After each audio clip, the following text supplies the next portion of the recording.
எல்லாருமே கேட்டுட்டு இருந்த நெட் எம்ப்ராய்டரி ஒர்க் பர்ஃபெக்ட் ஃபினிஷிங்ல எப்படி பண்றதுன்னு பார்க்கலாமா? ஃபர்ஸ்ட் நெட்டை பொறுத்த வரைக்கும் சிங்கிள் லேயர் நெட்டை விட டபுள் லேயர் நெட் வந்து கொஞ்சம் இன்னும் ஸ்ட்ராங்கா இருக்கும். ஸோ எப்பவுமே டபுள் லேயர் நெட்டை வந்து சூஸ் பண்ணிக்கோங்க.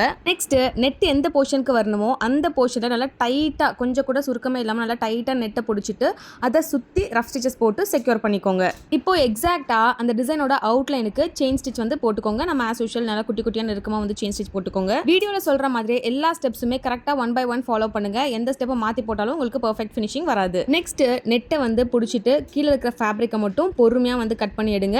அண்ட் சென்டராக கட் பண்ணணும். எப்பவுமே வந்து கார்னரில் கட் பண்ணக்கூடாது. சென்டராக கட் பண்ணி இந்த மாதிரி ஃபினிஷ் பண்ணிக்கோங்க. நெக்ஸ்ட் கார்னர்ஸ் எல்லாமே இந்த மாதிரி குட்டி குட்டி பீசஸாக கட் பண்ணிக்கோங்க. ஃபோல்ட் பண்ணுறதுக்கு ஈஸியாக இருக்கிற மாதிரி. இப்போ ஈஸியாக அந்த ஃபேப்ரிக் எல்லாமே ஃபோல்ட் பண்ணி நம்ம ரஃப் ஸ்டிச்சஸ் போட்டு செக்யூர் பண்ணிட்டோம் அப்படின்னா நெட் எம்ப்ராய்டரி சூப்பராக ஃபினிஷ் பண்ணிடலாம். இந்த மெத்தட் ஃபாலோ பண்ணி ஒரு வாட்டி நெட் எம்ப்ராய்டரி பண்ணி பாருங்க. ஃபினிஷிங் ரொம்பவே சூப்பராக வரும். நீங்கள் க்ளூ போட்டு அட்டாச் பண்ணுறது, டெய்லர் கிட்ட கொடுத்து ஸ்டிச் பண்ணுறது, இந்த மாதிரி எந்த ப்ராப்ளமும் ஃபேஸ் பண்ணாமல் நீங்களே சூப்பராக இந்த மாதிரி பர்ஃபெக்ட் ஃபினிஷிங்கோட ஃபினிஷ் பண்ணிடலாம். நெக்ஸ்ட் ஸ்டெப் நம்ம ஆல்ரெடி வந்து பர்ஃபெக்டாக செயின் ஸ்டிச் போட்டிருக்கோம் இல்லையா, அது பக்கத்துலேயே இன்னொரு லைன் செயின் ஸ்டிச் போடுங்க. இல்லாட்டி செயின் போட்டதுக்கு மேலே ஜிக்ஸாக் ஸ்டிச்சஸ் போட்டுக்கோங்க. அதுக்கப்புறம் நீங்கள் எந்த டிசைன் வேணாலும் போட்டுக்கலாம். ஸோ இதில் வந்து பார்த்தீங்கன்னா நான் ஒரு ரவுண்ட் ஸ்டோன், ஒரு rectangle shape stone, gold fitting stone வந்து அட்டாச் பண்ணியிருக்கேன். அதுக்கப்புறம் பொறுமையாக வந்து நெட்டை வந்து கட் பண்ணி மேலே எடுத்துருங்க. இந்த மாதிரி பண்ணும்போது நெட் இன்னும் நல்லா ஸ்ட்ராங்காக இருக்கும். ஸோ இப்போ ரவுண்ட் ஸ்டோன் அட்டாச் பண்ணியிருக்கோம் இல்லையா, அதுக்கு வந்து இந்த பக்கம் 3 பெட்டல்ஸ், அந்த பக்கம் 3 பெட்டல்ஸ், ஒரு சின்ன கட்டனா பீட்ஸ், ஒரு சம்கி யூஸ் பண்ணி நான் 3 பெட்டல்ஸ் யூஸ் பண்ணி ஒரு ஃப்ளவர் மாதிரி ஃபார்ம் பண்ணிக்கிறேன். இந்த மாதிரி உங்களுக்கும் ப்ரொஃபஷனல் மெத்தடில் A to Z complete Aari embroidery course with designing technique, tracing technique, boutique மேனேஜ்மெண்ட்டோட கற்றுக்கணும் அப்படின்னு நினச்சிங்கன்னா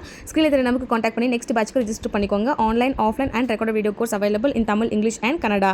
ரெக்கார்டட் வீடியோ கோர்ஸ் இப்போ பொங்கல் வரைக்கும் உங்களுக்கு ஃபிளாட் 40% ஆஃபர்லையும் அவைலபிளாக இருக்கு. நெக்ஸ்ட் ரெக்டாங்கிள் ஷேப் ஸ்டோனுக்குமே வந்து ஜர்தோசி லூப் ஸ்டிச்சஸ், இந்த பக்கம் 3 பெட்டல், இந்த பக்கம் 3 பெட்டல் கொடுத்து அதுவுமே குட்டியாக ஒரு ஃப்ளவர் மாதிரி ஃபினிஷ் பண்ணிக்கிறேன். ரொம்ப பியூட்டிஃபுல்லான நல்ல திக்கான ஒரு ஒர்க், பார்டர் டிசைன் மாதிரி ரொம்ப பியூட்டிஃபுல்லாக ஃபினிஷ் பண்ணதுக்கப்புறம் பாருங்க.